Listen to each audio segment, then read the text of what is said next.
Audio Jungle.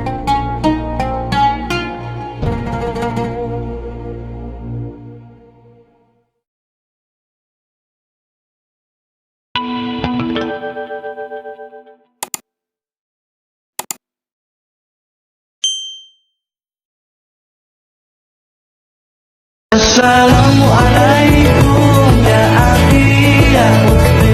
Assalamualaikum ya akhi ya ukhti.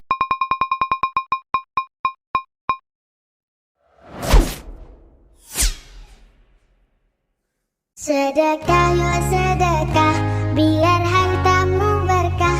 Allah Maha Pemurah, pasti akan ditambah.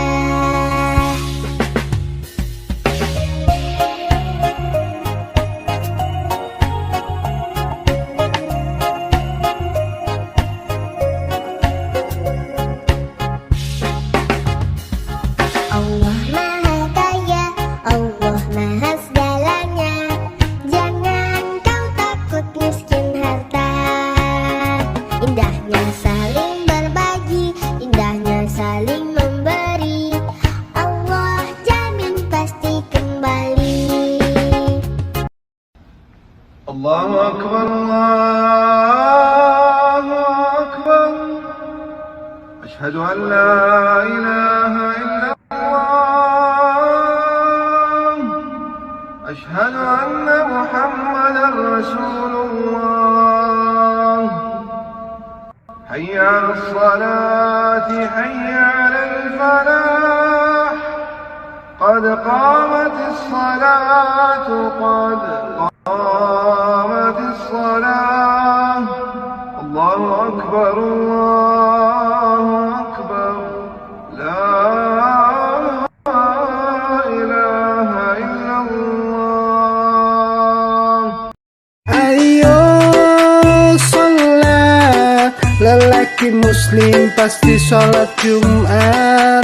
Ayo sholat, lelaki muslim pasti sholat Jumat. Sohibul Hajat, Jumat Berkah, 5 Juli tahun 2024.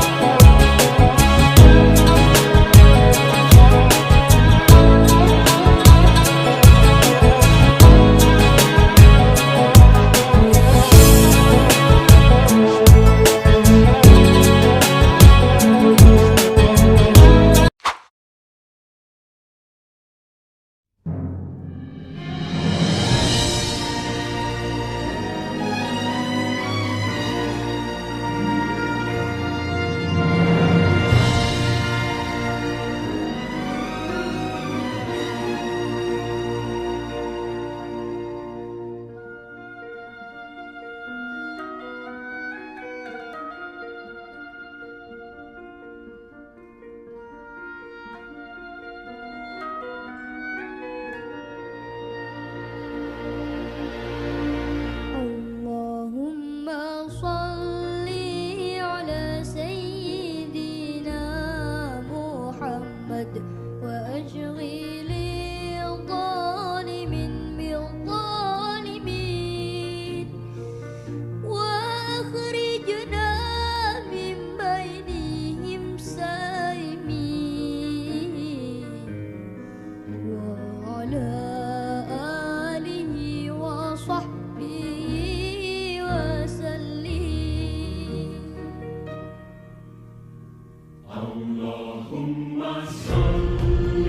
ala sayyidina Muhammad wa ashghili zalimin bil zalimin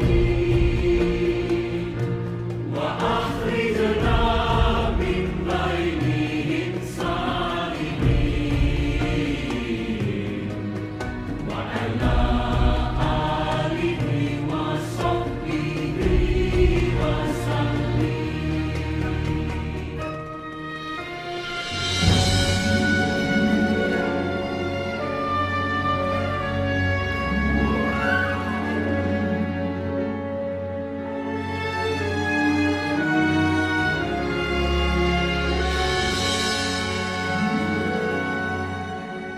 Allahumma salli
وأشغل الظالمين بالظالمين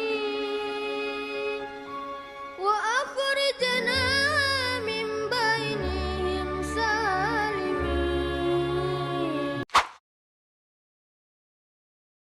Video pembelajaran. Bagaimana dengan atasan yang cerewet, yang banyak aturan, yang sering berubah, yang semena-mena, yang cepat marah, tapi tidak mau bilang terima kasih?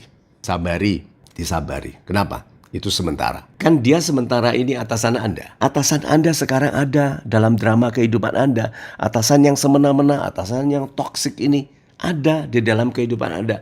Masalahnya apakah orang jelek seperti dia menjadikan Anda jelek? Apakah orang seburuk sikap itu menjadikan Anda pribadi yang pengeluh, yang kecil hati, yang pesimis? Justru orang seburuk itu menjadikan Anda segera ingin menghebatkan diri, memampukan diri supaya bisa keluar, membangun kemandirian finansial Anda sendiri di luar bayang-bayang orang yang toksik itu. Masa satu orang atasan toksik bisa mengecilkan impian Anda? Come on, ambil tanggung jawab.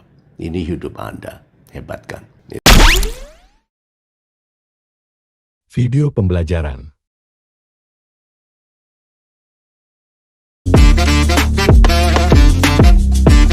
Tujuh kebiasaan yang bisa merusak otak. Yang pertama, burnout tanpa batas. Terlalu banyak bekerja tanpa istirahat bisa membuat otak lelah dan performa menurun. Jangan lupa istirahat dan nikmati waktu luangmu. 2. Kurang tidur. Tidur adalah waktu bagi otak kita untuk beristirahat dan memulihkan diri. Jika kita kurang tidur, otak kita tidak akan bisa berfungsi dengan baik. 3. Kecanduan pornografi. Pornografi merupakan konten yang menampilkan aktivitas seksual secara eksplisit. Pornografi dapat menjadi kebiasaan yang berbahaya, terutama jika dilakukan secara berlebihan. Kecanduan pornografi dapat menyebabkan berbagai masalah, terutama kerusakan otak. Hal ini tentu bisa membuat seseorang sulit untuk berkonsentrasi dan fokus, sehingga dapat mengganggu aktivitas sehari-hari. 4. Mengonsumsi alkohol berlebihan. Alkohol bisa merusak sel-sel otak dan menyebabkan berbagai masalah kesehatan seperti penurunan daya ingat dan gangguan konsentrasi. 5. Stres. Stres bisa menyebabkan kerusakan pada sel-sel otak. Stres yang berkepanjangan bisa meningkatkan risiko penyakit Alzheimer dan stroke. 6. Makan makanan yang tidak sehat. Makanan yang tidak sehat seperti makanan cepat saji dan konsumsi gula berlebihan. Makanan cepat saji bisa meningkatkan risiko berbagai penyakit kronis termasuk penyakit otak. Konsumsi gula berlebihan bisa bikin otak jadi bingung dan sulit konsentrasi. Coba deh kurangi sedikit demi sedikit. 7. Kurang berolahraga. Jika kurang berolahraga, kemampuan belajar dan mengingat turun. Susah memecahkan masalah, dominansi pemikiran negatif, dan susah fokus. Kebiasaan-kebiasaan di atas bisa merusak otak kita secara perlahan. Jadi, hindari kebiasaan-kebiasaan ini agar otak kita tetap sehat. Ingatlah, otak adalah organ terpenting dalam tubuh kita. Otak bertanggung jawab atas segala macam fungsi tubuh kita, mulai dari berpikir, berkonsentrasi, hingga mengontrol emosi kita. Jangan biarkan kebiasaan-kebiasaan ini merusak potensi otakmu.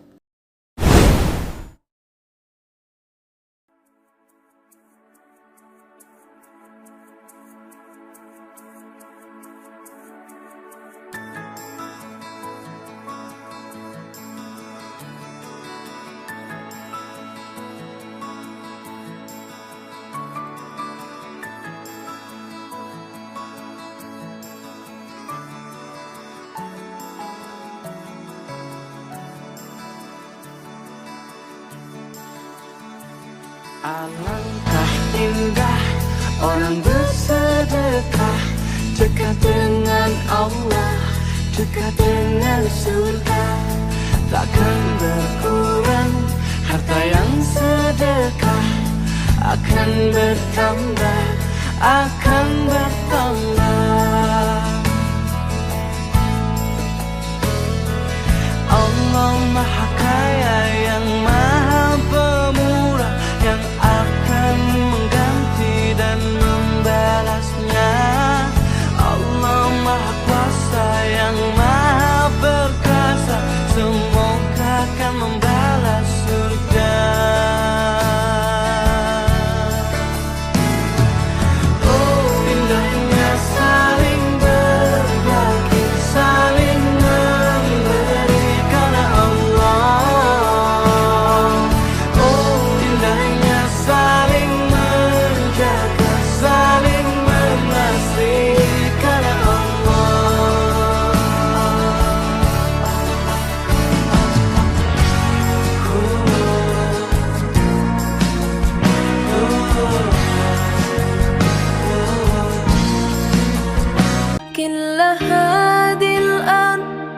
ما تكفي مساحة لو نعيش بلا سماء وانت عايزنا بحب لو تديك الأرض نسكن كل هذه الأرض ما تكفي مساحة لو نعيش بلا سماء وانت عايزنا بحب لو تديك الأرض نسكن التحيات وأبسلام. Syajaratul Baidha. Syajaratul Baidha itu pohon cahaya. Kenapa pakai istilah pohon cahaya?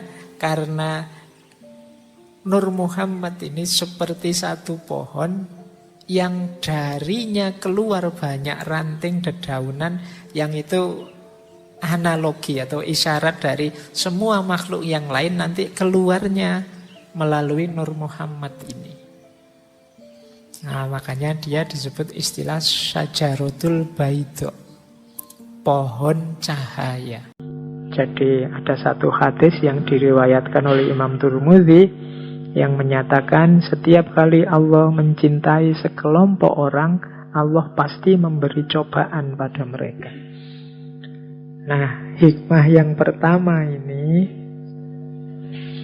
mengisyaratkan bahwa setiap kali kita mengalami bencana, semoga kita segera sadar bahwa Allah sedang menyapa kita. Allah sedang mengingatkan kita bahwa Dia ada dekat dengan kita. Satu ketika Rasulullah ditanya tentang awal sesuatu, apa sih Rasulullah yang pertama diciptakan oleh Allah? Kemudian Rasulullah menjawab, sesungguhnya Allah menciptakan sebelum segala sesuatu nuru nabiyika, nurnya nabimu. Kemudian menjadikan nur itu beredar, berputar dengan kodratnya sesuai kehendaknya Allah. Dan saat itu belum ada waktu, belum ada lauhil mahfud, wala kolam, belum ada kolam, belum ada surga, belum ada neraka, belum ada malaikat, belum ada manusia, belum ada jin, belum ada bumi, belum ada langit, belum ada matahari, belum ada rembulan. Di atas perahu, seekor kijang dan seekor siput kecepatannya sama. Karena urusan dalam perahu tidak ada hubungannya dengan kecepatan. Semuanya bergantung pada kecepatannya perahu. Itu salah satu contoh bahwa kelebihan tertentu kadang-kadang tidak relevan. Maka tidak ada gunanya sombong. Yang pinter filsafat mungkin tidak pinter masak. Mungkin tidak pinter bersih-bersih, mungkin tidak pinter biologi, mungkin tidak pinter fisika. Ketika berhadapan dengan situasi yang membutuhkan kemampuan masak, kemampuan berenang, kemampuan fisika, yang pinter filsafat ini tidak ada apa-apanya. Maka belajar dari perahu Nabi Nuh, kijang dan siput, meskipun kelebihannya kijang adalah larinya cepat, siput merayap, tapi di atas perahu kecepatan tidak relevan sebagai kelebihan. Ini pelajaran untuk tidak sombong. Orang yang mengejar 2 kelinci tidak dapat kelinci. Tapi kalau kejar 1 kelinci, mungkin masih menumbuhkan akal ya untuk dapatkan 1 kelinci yang lincah ini. Inginkan satu hal, fokus ke situ. Kalau gagal, belajar, pelajari, atau pindah ke fokus yang lain. Tetapi kalau Anda sukses di satu bidang, sukses di satu keinginan, bisa menggantikan kerugian atau tidak tercapainya keinginan yang lain. Kan Anda hidup satu kali. Kenapa Anda boroskan dengan pengejaran yang tidak perlu, yang bukan untuk Anda? Orang-orang hebat, orang-orang paling kaya di dunia sangat sederhana. Kalau baik lakukan, kalau tidak tinggal. Kalau tidak prioritas, jangan. Yang prioritas saja. Ya, sederhana. Setiap orang telah diwariskan bersama kelahirannya kemampuan yang menghebatkan kehidupannya kalau dia ikhlas memperhatikan. Kok orang-orang bisa sukses? Bagaimana cara sukses? Satu hari saya ke toko buku. Saya lihat buku bagaimana jadi orang sukses. Saya nggak punya uang. Saya hanya duduk ke sana, saya numpang baca. Terus saya pulang. Saya bacain buku bagaimana jadi orang sukses. Sebenarnya nggak perlu baca buku lagi. Karena jadi orang sukses itu harus rajin bekerja. Dan juga jangan lupa berdoa. Dan juga jangan lupa jujur. Dan jangan lupa juga sayang kepada orang tua. Dan minta ridho barokah dari orang tua. Itu intisarinya. People love to see successful stories. But most of the success stories, they succeed because of the mistakes. I encouraging all the young people, entrepreneurs, to learn from the mistakes. Do not study successful stories. Successful stories in the Harvard Business School, normally, there are a lot of things behind you don't know. But if you learn from the mistakes, if you learn, especially the failure case studies, it's going to help you. Video dakwah. Yang saya muliakan Bapak Presiden Republik Indonesia Insinyur Haji Joko Widodo, yang mudah-mudahan Allah senantiasa jaga kesehatan beliau dan istiqomah dalam kebaikan dan kemaslahatan. Amin. Sohibul Bait, Ketua Umum PAN, saya biasa panggil beliau Pak Zulkifli.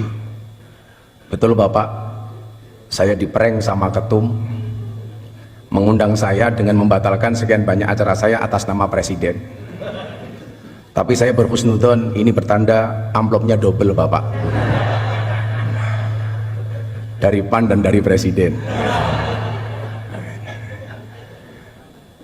Ketua Umum yang hadir hari ini Bapak Erlangga, setahun yang lalu Bapak Presiden, beliau satu mobil dengan saya. Beliau minta saran, Gus saya harus bagaimana? Waktu itu saya bilang, Pak Erlangga, tolong penampilan medsosnya agak gaul dikit, saya bilang. Dan ternyata kemudian dibuktikan sama beliau. Ketika Ronaldinho datang, ditanya, Ronaldinho, what is the best goal? Ronaldinho jawab, goal, Golkar, katanya.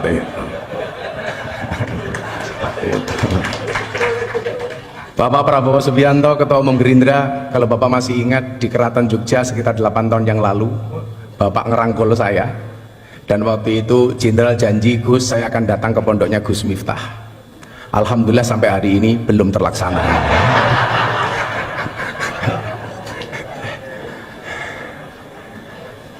Ketua Umum PKB senior saya santri, dari saya kenal beliau dari Cak Imin, kemudian Gus Ami, sampai menjadi Gus Muhaimin. Panglima Santri Nasional Bapak Mardiono, saya mohon maaf Pak, salah satu yang respon saya soal P3 terkait dengan tabarukan amplop kepada Kiai itu saya Pak. Mungkin karena respon saya itulah yang menghantarkan Pak Mardiono jadi Ketua Umum Pak. Serta para senior dan sahabat saya Pak Abdul Mukti, ini kebetulan Pak Presiden saya sama beliau sama-sama prof. Kalau Pak Mukti profesor, kebetulan saya provokator, yang selalu memberikan kontra narasi terhadap pihak-pihak yang menyerang pemerintah tanpa data yang tepat. Contoh saya ingat betul ketika Bapak Presiden mencalonkan Bang Sigit Kabareskrim sebagai Kapolri waktu itu. Ini gimana? Mayoritas Muslim, kenapa Presiden mencalonkan Kapolri non-Islam? Tanpa diminta sama Presiden, waktu itu saya jawab, Polri itu lembaga Kamtibmas, bukan lembaga agama. Artinya siapapun yang mempunyai kualifikasi dan mendapatkan restu dari Presiden layak dan berhak untuk menjadi Kapolri. Nah, yang salah itu adalah kalau Pak Sigit jadi ketua MUI, lah itu salah itu. Makanya Pak Mukti terima kasih. Saya yakin Indonesia ini akan baik-baik saja bila NU dan Muhammadiyah bersama, insya Allah. Kebetulan Pak Presiden, dulu Pak Presiden jadi wali kota, saya tinggal di masjidnya orang Muhammadiyah. Waktu itu saya jadi James Bond, jaga masjid dan kebun. 4,5 tahun saya di masjidnya Muhammadiyah. Alhamdulillah nggak ada masalah Bapak. Masalahnya cuma satu. Gara-gara saya ikut Muhammadiyah, saya kurus, berat badan saya hanya 40 kilo. Kenapa saya ikut Muhammadiyah kurus? Karena Muhammadiyah belas, nggak pernah ada selamatan, Pak.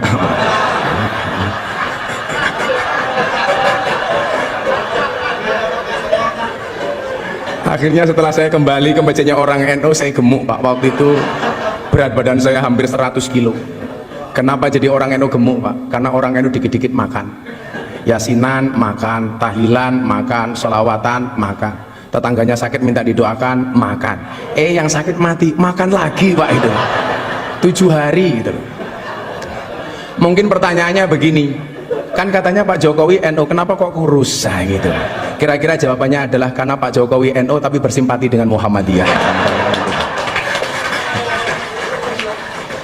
Bapak Ibu yang saya muliakan, beberapa hari yang lalu saya terenyuh. Ya, yang berani undang saya PAN, Pak. Ya. Kalau PKB selalu bilang Gus kemahalan kan.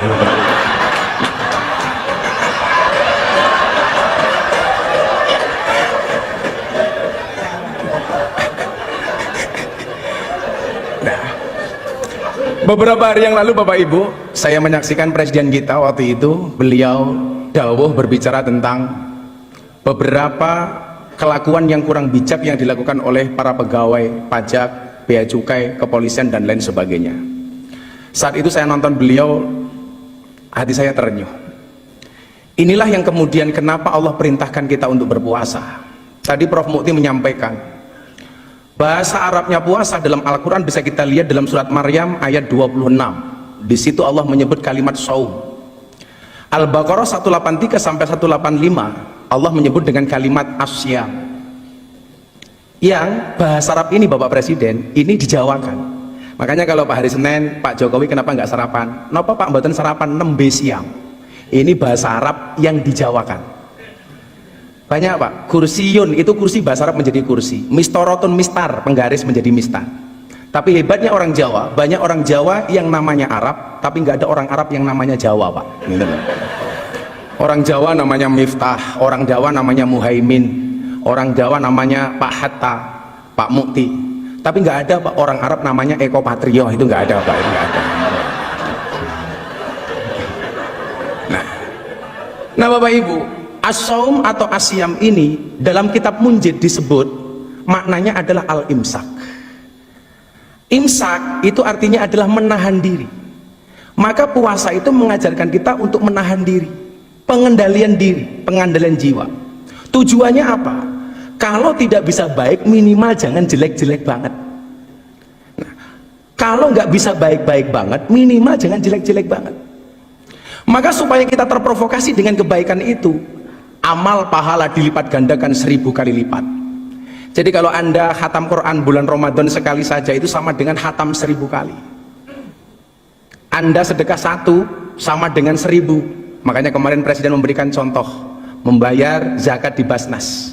Ini menjadi contoh untuk kita semuanya. Tapi yang orang sering lupa, mohon maaf, bagaimana dengan keburukan? Tado'afatis sayyi'at kama tado'afatil hasanat. Berlipat gandanya keburukan sama dengan berlipat gandanya kebaikan. Artinya kalau kebaikan 1 dibalas 1000, keburukan juga sama. Maka hari ini mohon maaf, kok Anda maling uangnya rakyat 1, itu sama dengan maling 1000. Hati-hati. Ibu-ibu membentak suaminya sekali di bulan Ramadan, hati-hati. Itu sama dengan membentak suaminya 1000 kali. Begitu juga sebaliknya.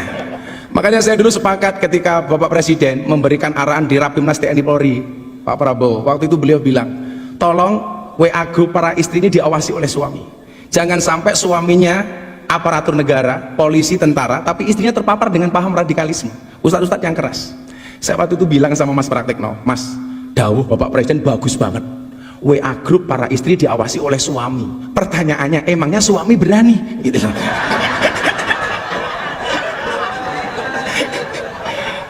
Yang ada istri yang ngawasi suami, Pak, itu.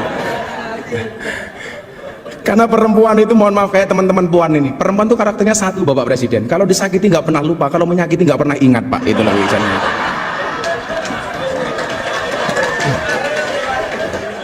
Ciri-cirinya biasanya jilbabnya putih, Pak, gitu lah.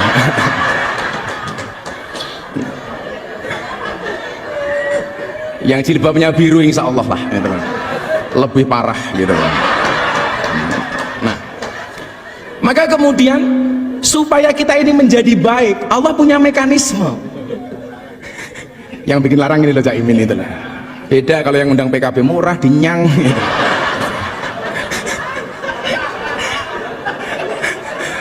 Nah, mekanismenya kenapa kok harus berpuasa Bapak Ibu? Ini karena waktu saya pendek. Nanti kalau Bapak Presiden menghendaki panjang, silahkan dipanggil ke istana Bapak. Nah, pertanyaannya kenapa kok harus puasa? Bapak Ibu, manusia itu produk terakhir. Sebelum menciptakan manusia, Allah sudah menciptakan malaikat. Malaikat itu sifatnya Pak, bener terus gak pernah salah. Kenapa? Karena malaikat itu punya iman, tapi gak punya nafsu. Makanya kalau ibu-ibu pengen punya suami kok bener terus gampang Bu, nikahlah dengan malaikat gitu. Apalagi Israel Bu, nggak pernah salah Bu itu. Nggak pernah salah. Bener terus Pak Prabowo itu kalau malaikat itu.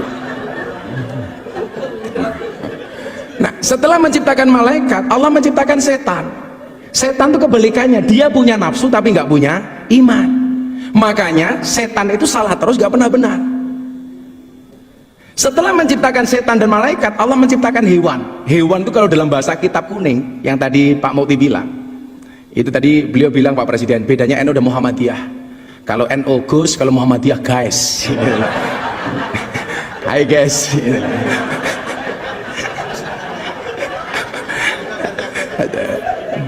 Nah, ada hewan itu kalau dalam bahasa kitab disebut rumangkang. Ada hewan satu galak. Hewan rumangkang itu hewan yang hanya memperturuti hawa nafsunya, dilambangkan seperti kambing, seperti celeng. Kemudian ada hewan yang suka mengganggu, menakut-nakuti, namanya satu galak, yang dilambangkan seperti anjing dan serigala. 4 makhluknya Allah ini mohon maaf, hiburannya beda-beda. Malaikat itu hiburannya bila dekat dengan Allah. Setan hiburannya mengganggu. Kambing hiburannya makan. Setan hiburannya menggoda, nakut-nakuti. Lah mohon maaf Bapak Ibu, manusia itu 4-4-nya ada. Jadi manusia itu ya ada malaikatnya, ada setannya, ada anjingnya, ada kambingnya. Jadi kok ada kok orang baik banget. Wah, ini COVID di Indonesia penyelesaiannya kok pertama kali terhebat. Siapa presidennya? Pak Jokowi. Oh, ini bukan manusia tapi malaikat. Lah, itulah. Seolah-olah seperti itu. Kok ada orang kok sukanya ganggu tok. Kita dengan gampang mengatakan, oh setan ini gitu. Kok ada orang sukanya hanya nakut-nakuti, kita dengan gampang mengatakan ini kok kayak anjing. Tapi sebaliknya, orang kok yang dipikir cuma makanan tok, itu berarti kelasnya kayak kambing. Pagi nasi goreng, siang pecel, sore soto, malam masih Indomie lah. Wedus gitu kan itu. Lah. Lah mohon maaf Bapak Presiden. Orang itu kenapa berpuasa? Dipola seperti malaikat, karena besok itu orang masuk surga itu sifatnya kayak malaikat. Malaikat itu nggak makan, nggak minum, nggak kumpul. Maka bulan Ramadan ini manusia dibuat seolah-olah seperti malaikat. Ada makanan nggak boleh makan, ada minuman nggak bisa minum, ada istri nggak boleh kumpul. Kenapa? Supaya kita mendekati sifat malaikat yang akhirnya pantas untuk masuk surga. Maka orang itu Pak kalau mau puasa pasti sakti. Kila makola, Ibu Presiden, Ibu Sujiatmi. Beliau rajin puasa, makanya sakti, punya anak presiden. Kebetulan anaknya juga rajin puasa seperti Bapak Presiden. Sehingga mohon maaf, jangankan manusia, hewan sekalipun kalau mau puasa itu sakti Pak. Contohnya ular Pak. Ular itu makan sekali puasa 1 bulan. Makanya dia dikasih senjata oleh Allah namanya bisa. Beda dengan kambing Pak. Kenapa dia mulutnya tidak sakti? Karena nggak pernah puasa Pak, makan terus. Makanya orang kan begitu kan, kalau Pak Prabowo mungkin di hutan dulu ke zaman tentara sering melihat ular lah seperti itu. Nah sehingga kemudian apa, kalau kita digigit kambing sama ular Pak, itu pasti lebih berbahaya digigit ular Pak. Digigit ular mati Pak, digigit kambing melorot tok Pak, itu loh, gak apa-apa ya. Itulah. Nah maka kemudian apa, disitulah kemudian Allah mengatakan ada salah satu da'awatin mustajabun, ada 3 doa yang langsung dikabul oleh Allah. Yang pertama adalah da'watul madlum, doanya orang terzalimi. Lah mungkin ya mohon maaf, orang yang doanya terzalimi itu mustajabah. Kenapa kok Indonesia makmur? Karena kita sering lihat Pak Jokowi itu sering dizalimi, sering dibully Pak. Makanya kalau doa beliau mustajabah itu lumrah Pak, itu loh. Makanya kalau Cak Imin pengen doanya mustajabah, ya siap-siap saya dolimi Cak Imin itu.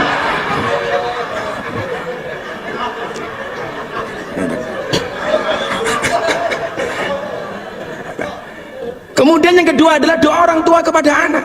Ini langsung istijabah oleh Allah. Makanya kalau sang ibu Bu Sujiatmi sering puasa, kemudian mohon maaf lisannya ini sakti Pak mustajabah, maka menghasilkan anak yang luar biasa. Saya selalu meyakini orang ono mulyane anak tanpa tirakate wong tua. Kemuliaan seorang anak itu berangkat dari tirakat orang tua.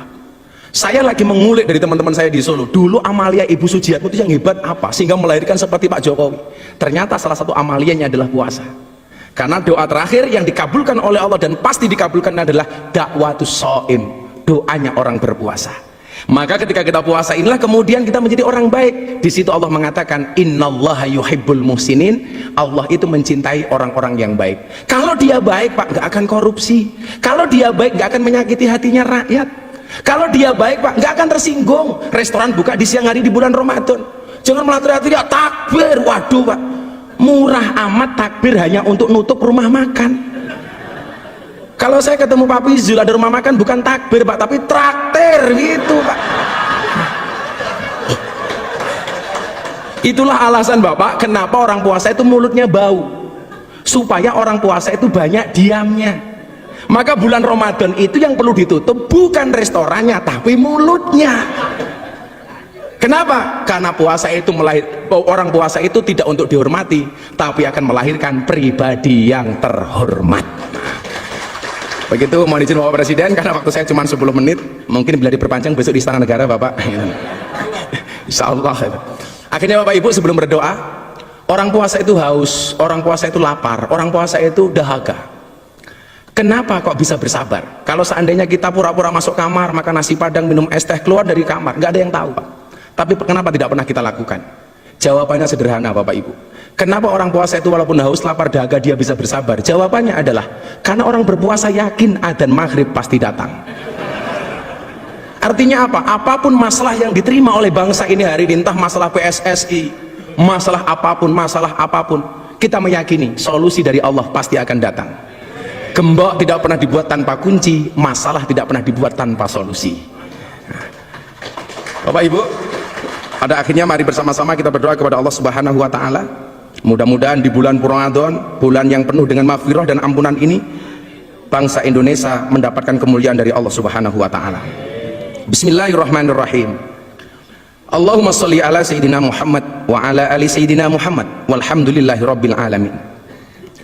Allahumma ja'al biladana baldatan thayyibatan tardaha waj'al sya'bana sya'ban shalihan ta'ian li iradatika wahdi zu'ama'ana siratal mustaqim wasahihum liwafai amanatihim wa ahdihim wusulan ilal intiqa li hayati sya'bana nahwa mustaqbilihim zahir. Ya Allah, jadikanlah negeri kami sebagai negeri yang maju yang Engkau ridhoi. Jadikanlah bangsa kami sebagai bangsa yang saleh dan taat pada kehendak-Mu. Berikanlah petunjuk jalan yang lurus untuk pemimpin-pemimpin kami.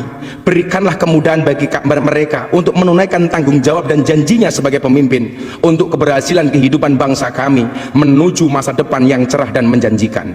Ya Allah, ya Tuhan kami, hindarkanlah kami dari malapetaka, bala dan bencana, kekejian dan kemungkaran, sengketa yang beraneka, kekejaman dan peperangan yang tampak dan tersembunyi dalam negeri kami khususnya Indonesia ya Allah, dan dalam negara kaum muslimin umumnya ya Allah. Sesungguhnya Engkau ya Allah Maha berkuasa atas segala sesuatu. Allahumma aftah lana abwabal khair wa abwabal barakah wa abwabal ni'mah wa abwabal rizqi wa abwabal quwwah wa abwabal sihah wa abwabal salamah wa abwabal afiyah wa abwabal jannah. Allahumma afina min kulli bala'id dunya wa adabil akhirah. Ya Allah ya Rabb, bukakanlah bagi kami pintu kebaikan, pintu keberkahan, pintu kenikmatan, pintu rizki, pintu kekuatan, pintu kesehatan, pintu keselamatan, pintu afiah dan pintu surga. Ya Allah, jauhkan kami dari semua ujian dunia dan siksa akhirat. Allahumma rabbana taqabbal minna salatana wa siyamana wa qiyamana wa ruku'ana wa sujudana wa qu'udana wa tadarru'ana wa takhassu'ana wa ta'abbudana wa tamim taksirana ya Allah ya Rabbal Alamin. Ya Allah ya Rabb, terimalah salat kami, terimalah puasa kami, terimalah rukuk kami, terimalah sujud kami, duduk rebah kami, kerendah dirian kami, kekhusyuan kami, pengabdian kami, dan sempurnakanlah apa yang kami lakukan selama kami menunaikan sholat ya Allah Tuhan seru sekalian alam. Rabbana atina fid dunya hasanah wa fil akhirati hasanah wa qina adzabannar walhamdulillahi rabbil alamin. Bapak Ketua Umum Partai, saya cuma pesan satu Bapak, setialah dengan rakyat. Maka saya berpesan, berbukalah dengan yang setia Pak. Kenapa? Karena yang manis kadang banyak bohongnya Pak. Makan roti, minumnya susu, makan coklat dicampur keju. Bapak Presiden Jokowi, janganlah Anda ragu, karena kami rakyat selalu mendukungmu. Terima kasih. Assalamualaikum warahmatullahi wabarakatuh. Waalaikumsalam warahmatullahi wabarakatuh.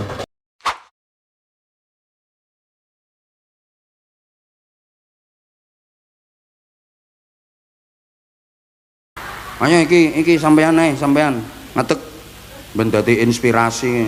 Ayo hadap sana, di bawah nggak apa-apa ya. Di atas gayamu, ayo munggah.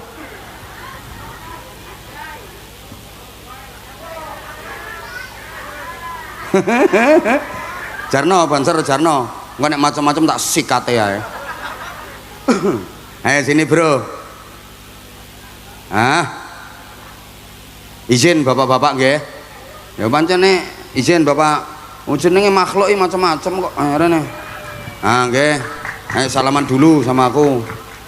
Yun barokah Kiai. Iya salam. Mudah-mudahan kula saged dadi sing waras. Salam dulu ke jamaah. Ayo.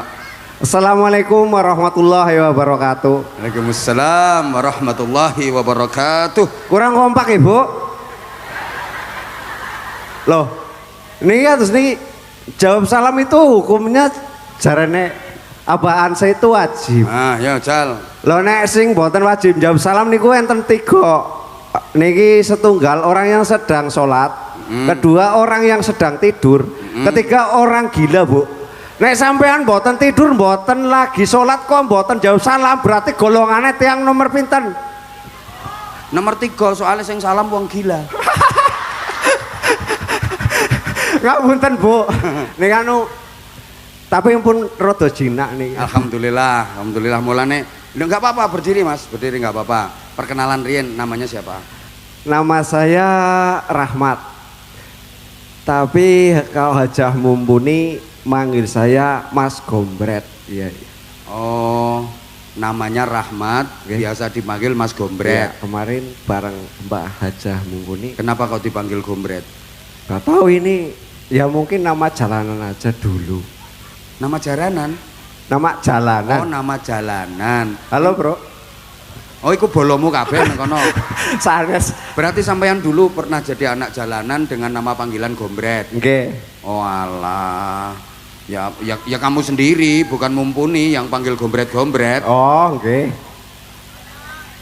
Oh, udah pernah ketemu sama Mumpuni? Kemarin kebenaran saya jadi ketua panitia pengajian akbar Mbah Hajah Mumpuni. Oh ya, tepuk tangan, Masya Allah.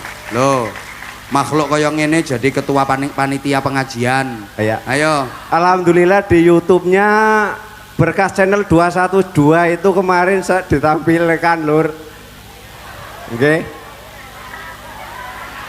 Yo, lha wong ngene iso dadi ketua panitia pengajian, kadus kaya ngene gagahe kok rawani. Berarti kadus kalah karo ini. Subhanallah. Alamatnya mana sampean? Saya Gerugu, Bah. Gerugu Kawunganten Kabupaten Cilacap. Oh, nggih, Masya Allah. Oke, saya ngefans sama Abah, makanya saya datang ke sini jam 4. Alhamdulillah. Berarti sampean itu ngefansnya banyak banget ya? Sendiri. Saya datang. Ya enggak. Sampean kan mulai ngefans sama pengajian, seneng banget, keren. Semua pokoknya yang ahlu sunnah wal jamaah ngefans bagus, suka ngaji sama siapapun. Bagus, jangan pegang-pegang. Wong yang kecil aja nggak boleh pegang-pegang kok. Sama siapapun boleh, sama ustazah, sama ustadz, sama gus, sama kiai, siapapun monggo. Yang penting ahlu sunnah wal jamaah, cinta NKRI. Oke, seneng bagus ngefans siapapun monggo diikutin. daripada ngefans artis yang gak jelas-jelas ngono kae. Gitu. Sampean kan wis blenger le maksiat. Ketara potongane. Nggih, Iki aja dicekeli wae. Wong tampilane sampeyane jen rangenah. Alhamdulillah. Ana wong sarungan kok nganggo sepatu ngene iki. Makane wong-wong arep jawab salam iki aja wedi ketularan. Oh niki sarunge nyambut ya, Mbah. Wis ngerti. Karepmu ngomong ngono ben diparingi ngono kok. Boten, niki sarunge sing cap mangga kula nyambut. Aku wis ngerti mancing. Oh, dipenging nyekel kok nyekel. Wong-wong arep jawab salam Amerika, do wegah. Soale ningali tampilane iki wong ora waras iki. Wong sarungan kok nganggo sepatu ngene, ge sepatune iki sepatune bocah sekolah. Masya Allah, iki apa isine tase iki? Wah, niki macem-macem, Pak. Enten jimate barang. Ana jimat, ana HP, ana macem-macem wis Masya Allah. Salate sampun apa dereng? Insyaallah lagi belajar, Pak. Ya, lebih baik ngaku daripada koyok ngono-ngono kae. Tampilanmu kopiahmu lincip tapi ninggal sholat. Ini lagi belajar. Ya iya terus. Ini, Pak. Maaf saya kalau belum bisa berpenampilan seperti santri atau tidak harus tampilan luar itu tidak penting. Karena jangan lihat tampilan luarnya kayak gini, sampean tidak tahu kalau dalamnya lebih parah. Berarti yang penting itu dalamnya, Mas. Yang dinilai Allah bukan luarnya, bukan tampilannya. Yang dinilai Allah itu dalamnya. Saya pernah bawa jamaah umroh, ya kayak sampean gini, penuh tato, mulai wajah sampai sini tato semua. Itu mau berangkat itu nangis-nangis. Abah, nanti saya kalau di sana gimana, Abah? Saya nggak diterima sama ibadah saya, nggak diterima. Terus nanti saya digebukin malaikat. Tak bilangin nggak apa-apa, tak kandakno. Aku akrab karo malaikat Mekah. Aku ngomong. Soalnya kalau menurut saya gini, Pak. Taubat itu bukan dari kita merubah penampilan seperti santri atau kiai, tapi lebih dari merubah hati dan budi pekerti. Nah, kerungu tepuk tangan. Itu namanya taubat. Jadi tadi saya sampaikan taubatan nasuha sekaligus taubatan nasional. Mulai yang licin-licin pecinya sampai yang model kayak gini taubat semua. Ini jauh lebih mulia di sisi Allah kalau memang hatinya bagus daripada yang tampilan luarnya kayak gini. Kamu bawa duit nggak? Bawa, Pak. Berapa? Yo adalah 200. 200? Iya. Coba kasihkan ini 1, 2, 3. 1, 2, 3. Ya kalau dikasih 1, 2, 3, ya paling 2, Pak. 2 nggak apa-apa. Oh, siap. Kasihkan.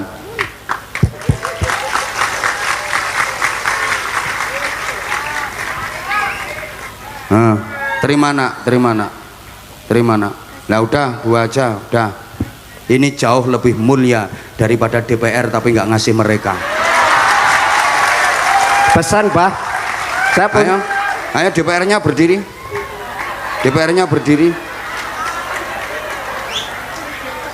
Kasih mereka. Sebentar, Pak. 100, 50. Ini yang 2 ini 100-an, Bapak. 100 lagi. 100. Nah ini 50. Nah itu 50-an itu. Wes kadung munggah. Nah 50 lagi. Nah, dah, bentar.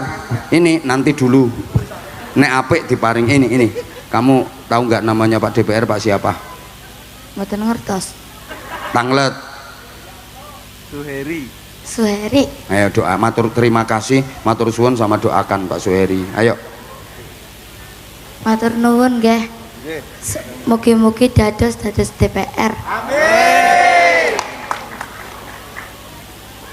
Ayo, ngono tok dongane. Ya wis 100 sok. Ayo, kamu. Nek 500 ya dongane 5. Ayo kamu terima kasih sama matur suwun sama Pak Suheri. Ayo. Matur suwun Pak Suheri. Semoga umurnya tambah panjang. Terus Rezekinya lancar. Jadi DPR. Wes telu ae ndak usah akeh-akeh. Ayo, kamu matur suwun, terima kasih. Terima kasih Pak Suheri. Semoga rezekinya lancar. Kamu. Iki peringas-peringis tok ket mau. Ayo kamu. Matur suwun Pak Suheri. Semoga rezekinya tambah lancar sama umurnya.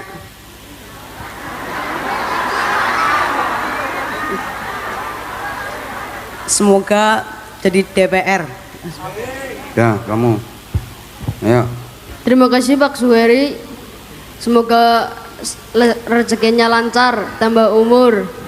Semoga menjadi ketua DPR. Amin. Udah sini. Yes, Pak Suheri. Ini namanya kampanye ngirit. Sampean sama kayak ya Pak Suheri kayak ini kampanye ribuan orang yang tadinya nggak kenal Pak Suheri jadi kenal Pak Suheri. Modalnya cuma 350.000. Coba kalau Pak Suheri kampanye sendiri datang ke rumah-rumah habis berapa? Maka itu kalkulasi dan hitungan matematikanya berapa nanti kasihkan saya. Nah, ini podo karo kampanye gratis. Nanti orang lihat fotonya di pinggir jalan. Oh itu toh yang digojloki sama Abah Hanza itu. Langsung kenal orang-orang, terkenal langsung sampean. Ini namanya kampanye gratis. Wes duduk. 350.000 suwe-suwe. Ayo Mas. Oke, dilanjut Mas. Coba cerita pengalaman, berbagi pengalaman terus supaya mereka itu sadar dan insaf kayak sampean. Pengalamannya aduh sangat panjang, buruk. Pokoknya saya nggak mau berbagi pengalaman buruk. Yang ya, jelas pokoknya wes khatam bolak-balik ya. Pokoknya orna gunane begini. Intinya saya mau berpesan kepada para garangan. Ya kayak garangan ya codot ya luwak ya ulo ya begejil ngelumpuk kono kabeh kae. Buat para pendosa seperti saya, jangan pernah kalian merasa takut, jangan pernah merasa minder untuk belajar berbuat baik seperti mengunjungi majelis-majelis yang baik seperti ini. Karena menurut ngendikane Abah Ansya niki Allah itu lebih cinta kepada para pendosa yang bertobat dengan dosanya daripada para ahli ibadah tapi sombong dengan ibadahnya. Bener napa mboten, Bang? Iya. Nek mboten nggih kula dikoreksi. Enggak, nek ora bener tak jongkrokke. Makanya ngapunten, setiap orang baik pasti punya masa lalu yang ada buruknya. Dan setiap orang buruk ada harapan punya masa depan yang baik. Nah, iki saiki ketoke buruk, memang buruk bener. Tapi dia punya harapan masa depan yang baik. Makanya saya sering sampaikan, urip itu disyukuri, yang penting urip. Walaupun sekarang masih miskin, ada harapan suatu ketika bisa berubah jadi kaya.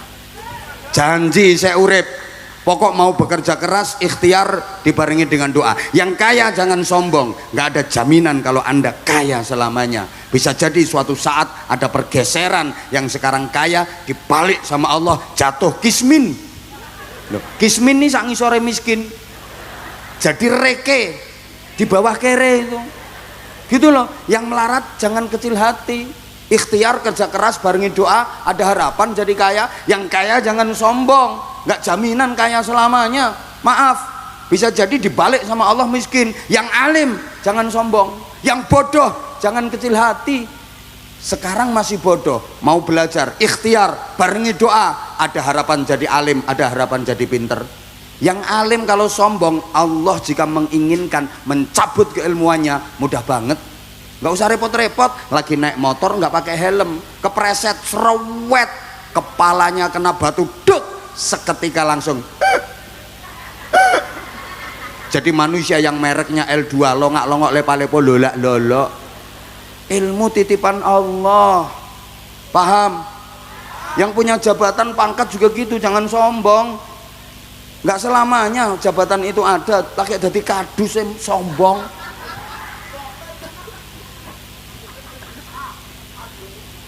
Malaikat itu nggak kenal kadus. Ya udah, Mas, matur suwun, semangat ya. Oke, semangat, matur suwun, motivasinya kepada anak-anak. Matur suwun, gini ya, yang tampilannya kayak gini-gini ini, maaf belum tentu di mata Allah baik. Wali Barseso itu waliullah, bukan hanya wali murid, waliullah.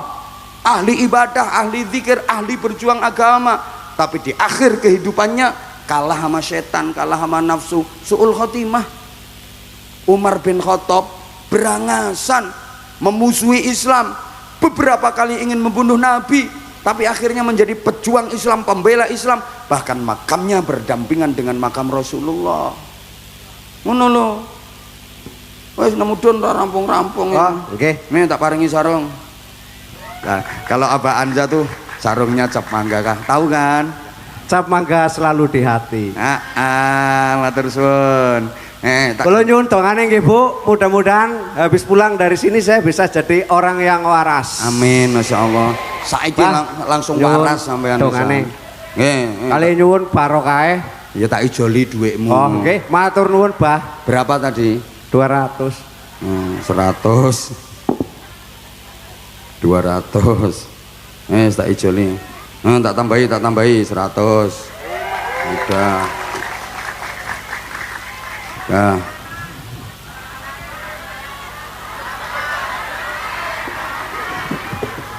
Wis oleh dhuwit lali rikane nyong-nyong. Tak tambahi 50. Gak ada 50-annya kok, Bang. Udah. Sholat foto nggih. Kan salim mali, Bang. Njaluk tambahan 50 Pak DPR. 50 Pak, 50. Salahe teko. Ayo matur suwun. Matur suwun Abah Ansa, semoga Abah Ansa lancar rezekinya, lancar ceramahnya di mana-mana. Salam buat Neng Umi Laila. Siap. Iya Kak? Andane ngerti mumpuni Umi Laila ku anak buahku. Enggak, iya. Maksudnya gini Pak. Loh iya, mereka itu kalau ceramah role modelnya saya. Coba perhatikan gaya ceramahnya mereka, bahkan materi-materi ceramahnya mereka nembak saya. Loh iya, memang iya. Coba perhatikan, teliti. Ya mereka juga ngaku kok. Dan saya seneng. Saya seneng. Ada yang belajar dari gaya ceramah saya, dikembangkan, dan mereka jujur menganggap saya sebagai role modelnya, menganggap saya sebagai panutannya, kiblatnya, daripada niru gak gelem ngaku. Wek. Nah iya memang bener. Nggak apa-apa, saya seneng. Saya juga belajar kok. Saya juga belajar dari guru-guru saya. Saya juga niru dari penceramah-penceramah yang hebat-hebat itu. Sama, hidup ini suruh niru sama Allah. Loh, hidup ini memang mengulang-ulang. Matahari tiap hari terbit tenggelam. Sampean sholat juga mengulang-ulang, niru-niru, mulai takbiratul ihram sampai salam. Betul? Yang ditiru kebaikan. Nggak apa-apa. Sampean juga bisa kok, insya Allah kalau punya niat yang bagus, yang penting jujur. Kayak Neng Umi Laila, kayak Neng Mumpuni, keren, seneng saya. Harus ada generasi-generasi Indonesia seperti mereka. Maka saya juga nyari bakat-bakat model kayak gini, talenta-talenta kayak gini untuk melanjutkan estafet. Nggak mungkin selamanya saya seperti ini. Saya bentar lagi tua, kalau udah tua pensiun. Pemanen wis kedusian mati. Jangan sampai putus, harus terus estafet ini. Makanya belajar, semangat sayang, semangat untuk melanjutkan estafet perjuangan. Wes pokoknya jangan mudah patah arang, putus asa karena kritikan, karena cacian. Biasa, wasbir ala ma asyabak. Wes matur suwun, rampung. Kalau tutup nggih, Mbah. Ya, wena ditutup. Mungkin saya tidak bisa bersaing dengan Abah. Aku juga pengen mbok saingi. Enggak. Makanya saya nggak bisa bersaing dengan Abah yang ahli dengan ibadahnya. Enggak, saya juga nggak ahli ibadah, maaf. Enggak, bisa jadi sholat saya kualitasnya lebih bagus sholat sampean. Boleh jadi. Tapi saya akan bersujud dengan para pendosa. Bersujud itu sama Allah. Kok bersujud dengan para pendosa ini maksudnya gimana? Bersujud bareng dengan para pendosa. Gitu. Ya. Bertaubat bareng untuk taubatan nasuha. Bersujudnya kepada Allah pelan-pelan, nggak harus langsung drastis, pelan-pelan, perlahan-lahan. Nggak apa-apa kalau langsung malik grembyang sampean langsung jubahan, sorbanan udeng-udengan malah guyok ke wong. Malah niku Bah, wedhus jarene lah wedhus be kaken pola. Lah iya, udah pokoknya perlahan-lahan nggih. Bismillah insyaallah. Mudah-mudahan ini udah merupakan awal yang bagus. Jangan hanya sekedar tampilan, jangan hanya sekedar pengen viral, pengen dianggap, jangan. Memang harus betul-betul tulus. Jangan sampai nanti ada Mumpuni sampean datang, ada Umi Laila sampean datang, ada Aba Anza sampean datang, ada Gus yang lain sampean datang hanya sekedar pengen dikenal oleh masyarakat. Sorry, kalau memang niatnya seperti itu, aku nggak sudi lagi ketemu. Ya, nggak apa-apa. Dolen yang penting niatnya tulus, niatnya ikhlas. Nah, niatnya berubah, niatnya temenanan. Bukan hanya sekedar bikin konten, bukan hanya sekedar pengen dikenal. Kalau hanya sekedar seperti itu, kualat mesti. Dah, ini udah lewat. Ini maaf, waktunya udah, Masya Allah, saya ini udah 3 hari nggak pulang.